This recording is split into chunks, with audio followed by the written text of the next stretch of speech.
Hey everybody, I'm Matt Camp and welcome to the special edition of The Wrestling Mat. And if you don't know already, you could become a member at thewrestlingmatshow.com. Maybe you're a member already with us. You are a Matt member. I thank you for that. But if you're not yet, and why wouldn't you be? Go check out thewrestlingmatshow.com or click below right here. And you can certainly join us here at The Wrestling Mat and become a member. Find out all the great benefits that you get as a result of being a member. Join us for some very special events and some bonus content, kind of like what you're getting here today. And it is me here at the Wrestling Mat. You can always visit us at thewrestlingmatshow.com. But it's a special edition of the Wrestling Mat because today, in honor of the man retiring next year, and we have discussed this on a recent episode of the Wrestling Mat, I'm going to give you my top 5 John Cena matches of all time. Not an easy list to pare down. A man who has had an amazing career, which will come to a close in 2025. But how do you pare it down? Well, I have my top 5 matches, but before we get into those, let's give you the honorable mentions. First of all, John Cena RVD for the WWE Championship at One Night Stand 2.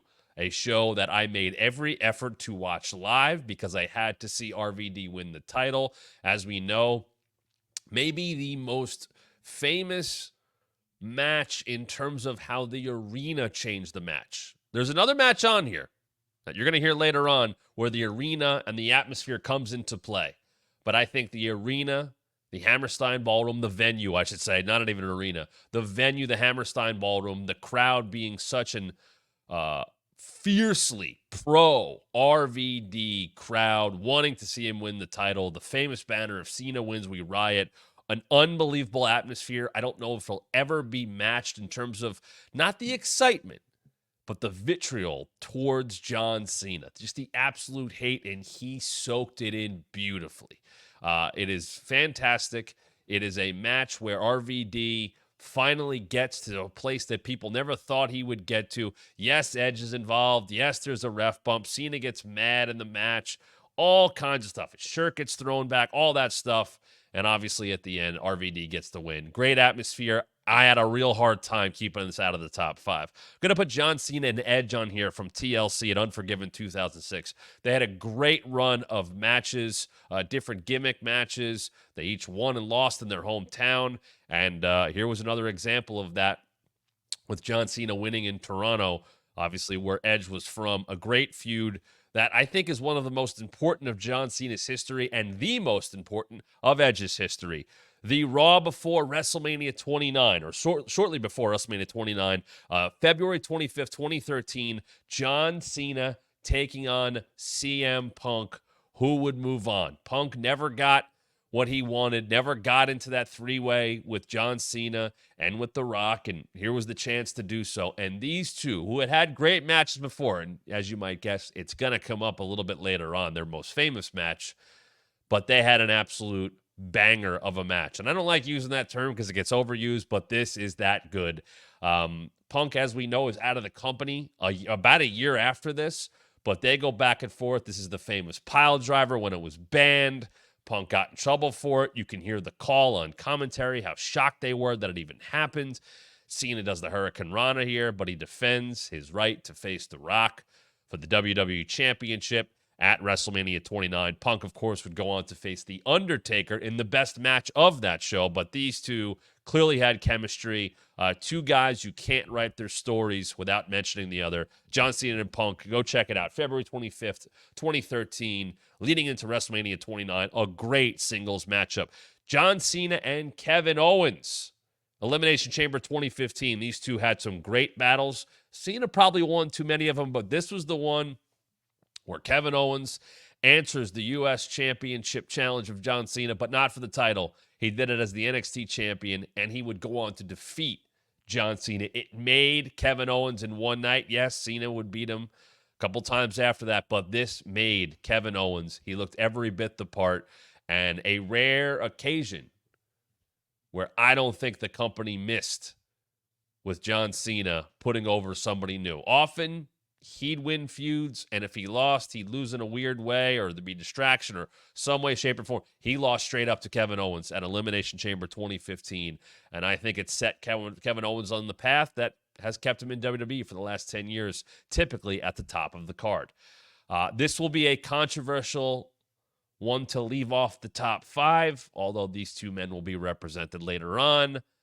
But I put John Cena, AJ Styles just outside the top 5. Royal Rumble 2017. Outstanding match. I mean, unreal. This is not the first time they had faced off. Cena wins the title at this one, would go on to lose that championship to Bray Wyatt the next month Elimination Chamber, at a time when I don't think Bray was likely someone that people thought would become WWE champion. Obviously, that fell apart with the stuff with Randy Orton at WrestleMania and the bugs and all that stuff. But John Cena and AJ Styles had chemistry from the jump. We're going to get into more of Cena and AJ Styles with a previous match, one that I like a little bit more, but this is a masterpiece. This is also a masterpiece that you have to put into the context of AJ had already defeated Cena twice, so Cena gets it back. But I'm going to tell you something a little bit later on in this video about why I don't think those two could be done if done correctly. Stay tuned for that later on. One more, and I was at this one. John Cena, Brock Lesnar, Seth Rollins, Royal Rumble 2015 triple threat match. This is the night where The Rock wins the Royal Rumble. When Roman Reigns wins the Royal Rumble with The Rock's help, and a chorus of boos in Philadelphia. This one didn't get booed. This is an absolute masterpiece of a triple threat match. Also, famously, one of the last times, WWE would use the big monitors as opposed to the skinny ones. Brock got destroyed by that. Everything that went down in that matchup made everybody look really good, but Brock fighting his way back and fighting his way into that victory, obviously setting up him and Roman for WrestleMania that year. But Cena, Brock, and Seth worked their butts off in this one. Royal Rumble 2015 triple threat match for the WWE Championship. Okay, those are the honorable mentions. Now let's get to the top 5. We're going to start this one with a man that John Cena will eventually join in the Hall of Fame, a 2-time Hall of Famer. This is not a pay-per-view match. This is the only match I'm going to mention, outside of the Punk Cena match on Raw, that is not a pay-per-view match on the top 5, and that is Monday Night Raw. April 23rd, 2007, 3 weeks after WrestleMania 23, we get a rematch of the WrestleMania 23 title match between John Cena and Shawn Michaels. Now remember, Cena versus Triple H was going to happen, but Triple H tore his quad in a match against Rated RKO. So what happened? Well, Cena would have to fend against Shawn Michaels instead at WrestleMania. A solid feud, nothing spectacular. Obviously, you have to make do with what happened with Triple H going down, but it was going to be a rematch the year before when Cena defeated Triple H. It was not the case, and Cena and Shawn Michaels go at it again, but this time they do so 3 weeks after WrestleMania 23, a night Cena had won. And they are the tag team champions at the time, which is part of the story. They go 55 minutes in London. Back then, and not as much the case now, a lot of those shows, because they were taped, would be a little bit more wrestling heavy. The fans would be far more into it. The fans would be a bigger part of the matches. I think Raws and TVs that are done overseas are taped pretty normally now for the most part, although you have instances like Backlash from last year in Puerto Rico where, they played to the crowd more. London got a match that they deserved, that they lived up to in terms of their fan reaction to this one.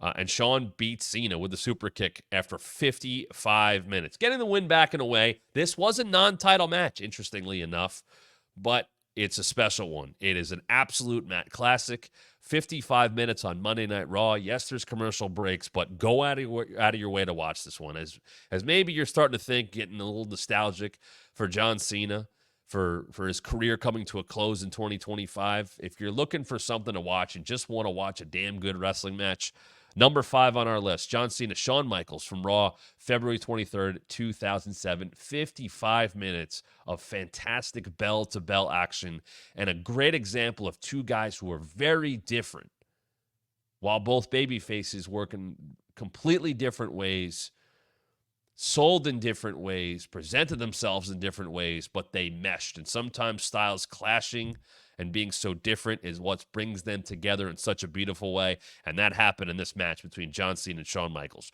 Raw, April 23rd, 2007, number 5 on our list. That brings us to number 4 and a completely different match that happened earlier in the same year. Totally different opponent, totally different type of match. I bring you back to Royal Rumble 2007, a last man standing match for the WWE Championship. John Cena against Umaga. It is 23 minutes of chaos and violence and brilliance. There's blood. It is not a match you would see from Cena as the years would go by because of the PG stuff and all that. And, this is a great old school matchup of the babyface overcoming a monster heel. Hulk Hogan made his name doing that. And the big men he had to face along the way. King Kong Bundy, Earthquake, Big Boss Man, Andre the Giant. And the list goes on and on and on. And sometimes it's an unstoppable monster that you have to handle.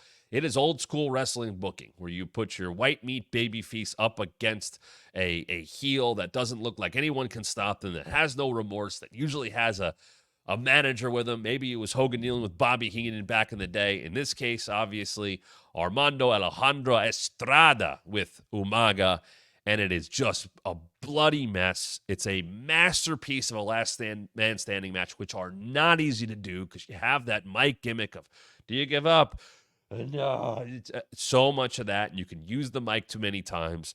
Umaga wasn't a talker at the time, as we know.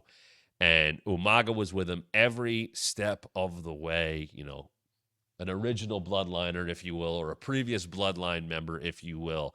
And this match is absolutely fantastic. And you can see elements of Solo Sikoa and even a Jacob Fatu in what we see from Umaga in this match. Obviously, a lot of family connections there, but they go at it. And the rope choke out is so good, using that top rope to choke Umaga out. And it's a last man standing match where he can't answer the bell. And I know I was referencing the matter.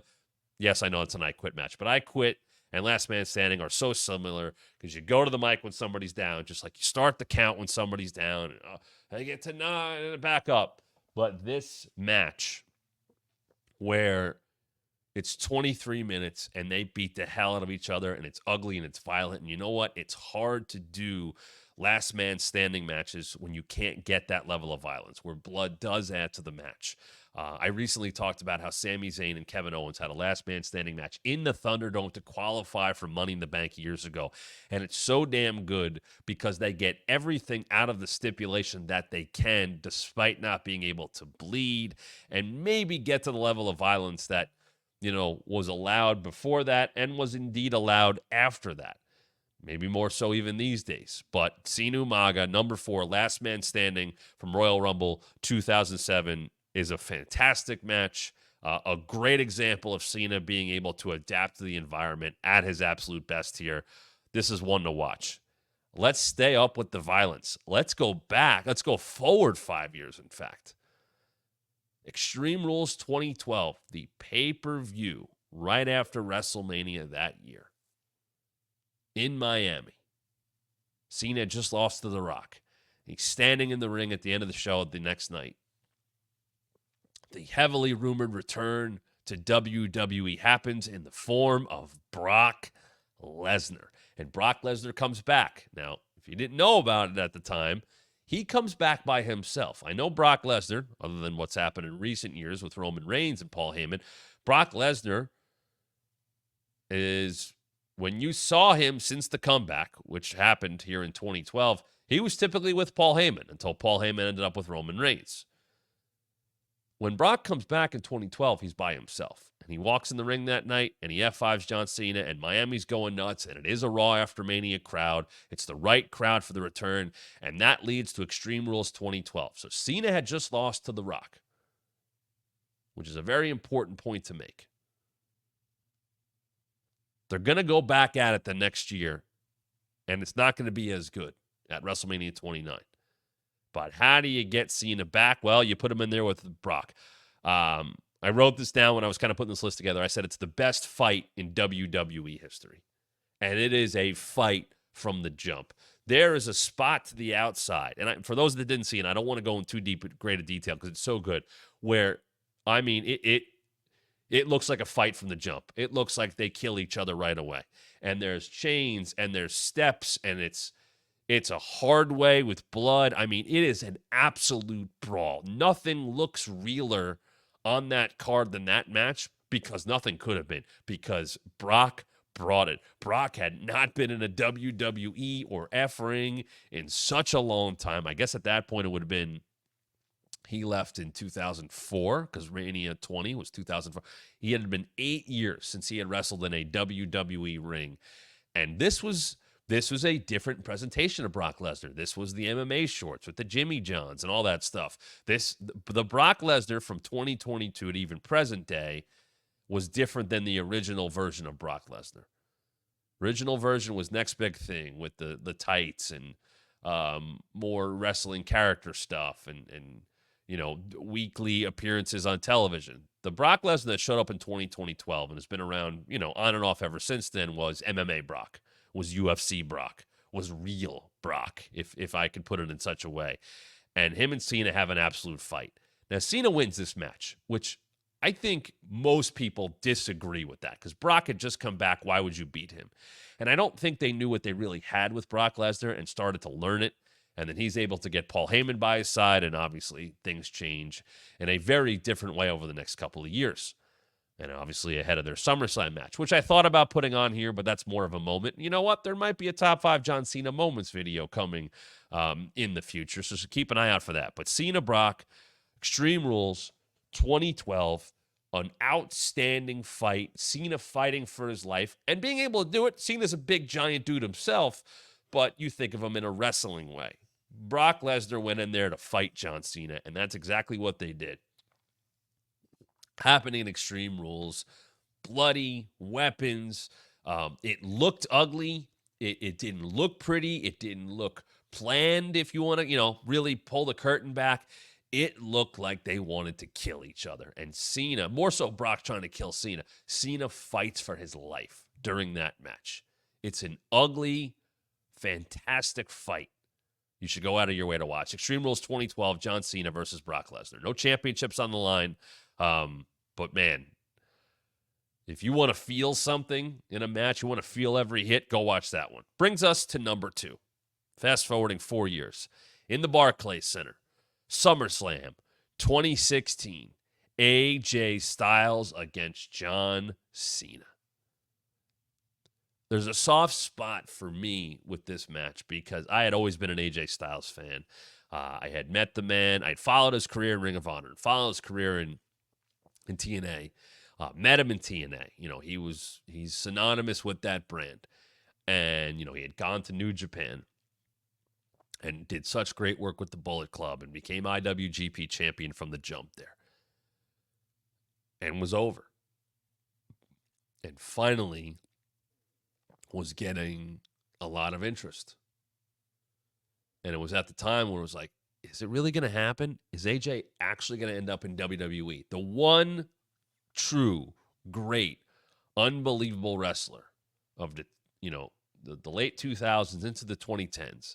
Is he finally going to make it to WWE? A guy who was on Nitro, who was in WCW in the last dying months of the company, who had a chance to come to WWE and said no because he didn't want to move his wife, who was starting her own career.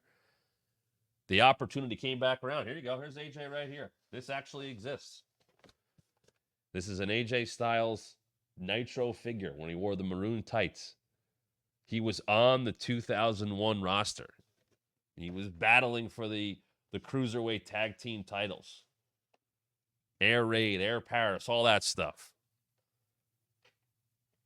Would he ever get the chance? And he does, and he ends up in the Royal Rumble. And this feud starts because AJ turns on Cena and joins Gallows and Anderson. And these two battled because, there was the 6-man match with Enzo and Cass and the club, and Cena won at Money in the Bank. But they come back at 2016 at SummerSlam, and it was one of those matches that if you had watched AJ Styles and had watched John Cena and followed their careers, you went, well, AJ won already at Money in the Bank. They're not going to do it again. They're not going to let him beat him again. It's not going to happen. Because I actually thought back to the year prior. Well, Owens beat him once. It won't happen again. And it didn't, which was kind of a bummer. And I remember the argument. Well, he made him on that night. Okay. But this was one of those like, well, he's not going to lose again. Cena doesn't lose twice like that. That just doesn't happen. And they go out there and they have an outstanding SummerSlam match that lived up to the billing of it being a SummerSlam match. And they do it at Barclays. They do it in Brooklyn. So that crowd is behind AJ Styles. And they crush it. I mean, they have a great match. And I know I mentioned earlier the Royal Rumble 2017 match. And people do think that's better, and that's fine. I understand why people think that one's better. I understand that it should theoretically peak with the end of the feud. And if you want to say it did, I'm okay with that. I think it's a personal call because AJ won. On a night where AJ probably would have gone in as the underdog. If you were a betting man or woman, you would have went, well, Cena hasn't beaten him yet. AJ's got to lose one back. And he didn't. And he beat Cena. And as we know, AJ would go on to become WWE champion until they would meet again at the Royal Rumble in 2017, where Cena would win the title back, only to drop it to, as I mentioned earlier, Bray Wyatt, before Bray would go into a feud with Randy Orton and the bug projector anyway, we don't have to talk about that. But I wanted to look because I knew the three matches they had off the top of my head. And I said, well, wait a minute. I know they were in multi-man matches before, and they were in that Elimination Chamber match. And, they were in that right after Bray won the Chamber match, he had a triple threat with Cena and AJ that week of SmackDown and won again. And they were really trying to get him over. And he was over as a babyface, and they did all stuff with Randy. It just didn't work out. But I looked, and I went, okay, so after the Rumble, it's AJ 2, Cena 1. And I looked, and Cena beat AJ in about a 23-minute match in Los Angeles in 2018. So they came back to it a year later. The one-off. So, in terms of televised matches, because house shows really don't count.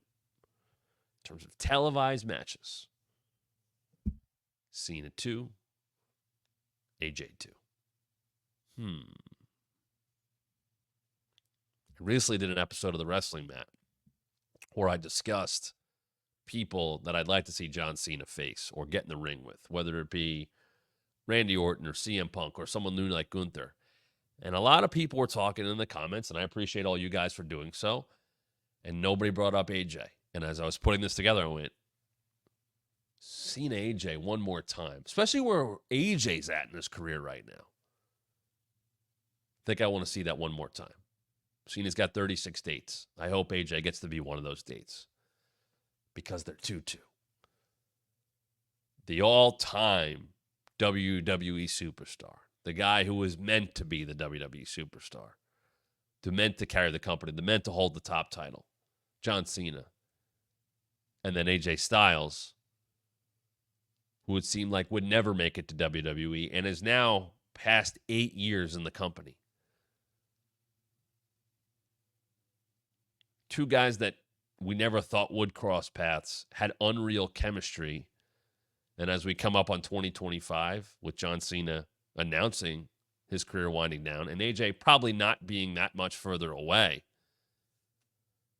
they're 2-2. I think we need a fifth match. So far, to recap, number 5, John Cena, Shawn Michaels from Raw, April 23rd, 2007. Number 4, John Cena, Umaga, Last Man Standing, Royal Rumble 2007. Number 3, John Cena, Brock Lesnar, Extreme Rules 2012. Number 2, John Cena, AJ Styles, SummerSlam 2016. Which brings us to number 1. I don't think this is a surprise. I think this is the most important match that John Cena ever wrestled. In fact, I think it's the most important match for the career of the man he faced. Maybe it's not John Cena's most important match to his career, but I think it's the most important match he ever had in terms of historical significance. And those are two separate things. To what it meant to the wrestling business, I think this is John Cena's most important match. And it's certainly the most important match to his opponent, and that is CM Punk, and that is Money in the Bank 2011. And that happened in Chicago at the Allstate Arena, at whatever you want to call it, at that old wooden building that has the best acoustics in the history of professional wrestling, with a crowd that featured me, who lived in the Atlantic City, New Jersey area, who said, I don't have a lot of money. I'm young. I was 26 years old. But I watched what happened when CM Punk did the pipe bomb and made me feel something about wrestling I hadn't felt in a long time. And doing so with John Cena in a rubble in the ring while wearing a Stone Cold shirt. The promo that birthed Squared Circle Reddit. The promo that everybody was talking about. The promo that I went on Facebook that night and said, if you haven't watched wrestling in a while, CM Punk just turned the world upside down. And if you don't know who he is, go watch this. I think I posted the clip. And what that would turn into.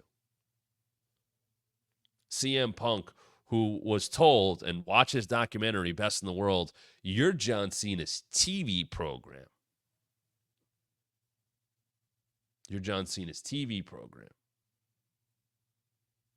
When he was feuding with The Miz and the stuff with The Rock and all. Yeah, he'll just, and by the way, at that Mania, CM Punk steals the show, or has one of the show-stealing matches with Randy Orton. And he'd been leading the new Nexus and all that stuff. And there were elements of this feud that dated back to the year prior when Cena was trying to get out of the Nexus and Punk was doing commentary and he knocked over the diet soda, and that got Punk out from commentary where they put him because he was a good talker and very good at commentary. I hope we get Punk on commentary again at some point down the road. But that started the feud, and it didn't go that far and wasn't about WrestleMania, but then came back around because of Punk's contract expiring. And all of a sudden, the wrestling world was lit on fire because you had the company guy who women and children loved and men hated, CM and John Cena, taking on the guy that real wrestling fans. And I'm saying that as part of the story. I know wrestling fans like John Cena and CM Punk, or real wrestling fans also like John Cena. My point is, he's the guy that's not supposed to be the guy. He was the anti-hero. He was the voice of the voiceless. This company's not going to go with someone like me, who looks like me, who acts like me, who wasn't the clean-cut, kissing baby, shaking hands John Cena. But CM Punk galvanized a fan base that was thirsty with his words, which made him a massive star in the making. When he made it very clear, and they tried to renegotiate, and the stuff with Laurinaitis and Vince and all that. You can't control me. And now you need me because I get this title match. I earned this title match. The fans want me to have this title match. We're doing it in Chicago. And I'll tell you something, from my time working there, sometimes this stuff works out well because it's planned out well. And sometimes you catch lightning in a bottle and the talent carries the creative. That happened. They talked me, a 26-year-old, know-it-all wrestling fan who watched everything, who read everything, who followed everything, who knew too much to enjoy shows, and I admit that was a fault. But I wanted to know. I wanted to read rumors and stories, and you name it, I can get my hands on and read about it, listen to it on a podcast, whatever. I was engrossed in it. But as always, what it comes down to, are you going to get people in the building? Are you going to get people to open their wallets, plunk down money for the pay-per-view? Are you going to get them to plunk money down to buy a ticket? And you know what? CM Punk single-handedly make that happen. I bought a ticket. I flew out of Atlantic City. I flew into Chicago. I didn't know what the hell I was doing. I stayed at a hotel not near anything. I walked 6 miles because I was so close. I had to get around Chicago. And believe me, a little different times back then in terms of navigating. I didn't realize that the arena was nowhere near Chicago proper. It wasn't there at all. But when I got there and I walked in the building, I knew I was there for something special. And I bought that CM Punk shirt that he wore that night. The shirt that they sold for one night with the date on it. That if I bought a second one, would have paid for my entire trip because I saw what the prices were going for on eBay. And I was supposed to go with someone and it never happened. And I went by myself. And sure, call me a loser or whatever. But I'm happy I went. Because not only was that match good, that entire card is fantastic. It's so good. There's a Mark Henry Big Show match on there that's good. The ladder matches are good. Everything's good on that show. But the reaction when CM Punk comes out, to have that much of a home field advantage. RVD had it at one night stand. The only thing that's in that even category, probably outside of Bad Bunny in Puerto Rico, is CM Punk in Chicago for Money in the Bank 2011, where every single person, other than a couple of those super fan dorks, wanted to see CM Punk win the championship. And Cabana's in the front row. I think it's Ace Steel, right, is in the front row. Much different times. Punk makes the entrance. And I mean, that crowd with those acoustics in that building, it made it big. I've said this to people. The 2 best crowds I've ever been a part of are not Super Bowls. And I've been privileged to go to like 7 or 8 of them. I've been to some of the biggest sporting events of all time. Been some of the greatest moments of all time. I watched the Plexico Burris helmet, the helmet catch, the David Tyree catch, the Giants comeback in Arizona. I was there when the Bears blew that massive lead and then came back and beat the Cardinals, and Dennis Green's, we are they thought they were. I was at that game. I've been at some unreal moments. I've been very lucky in life. But I was part of the crowd when Dolph Ziggler cashed in Money in the Bank after WrestleMania. The next year or 2 years later. And I was part of the crowd at Money in the Bank 2011. And the Money in the Bank 2011 crowd is the best atmosphere of any event I've ever gone to in my entire life. It's the opposite of having a regret. I wouldn't have known what I missed. But because I went, I'm so happy that I bought the ticket to fly out to Chicago, to go to that show, to be in that building for one of the most special wrestling moments and events of all time, and special matches. With everything that was put into it, with the near falls, with the call, with Laurinaitis and Vince and the kiss, everything. It's perfect. It's CM Punk's most important match of his career. It made him. And I think it's the most important thing that John Cena has ever been a part of. Because of what he represented. And he played the role well. And that's why we're celebrating his career. And we'll continue to celebrate his career into 2025. And hopefully CM Punk and AJ Styles,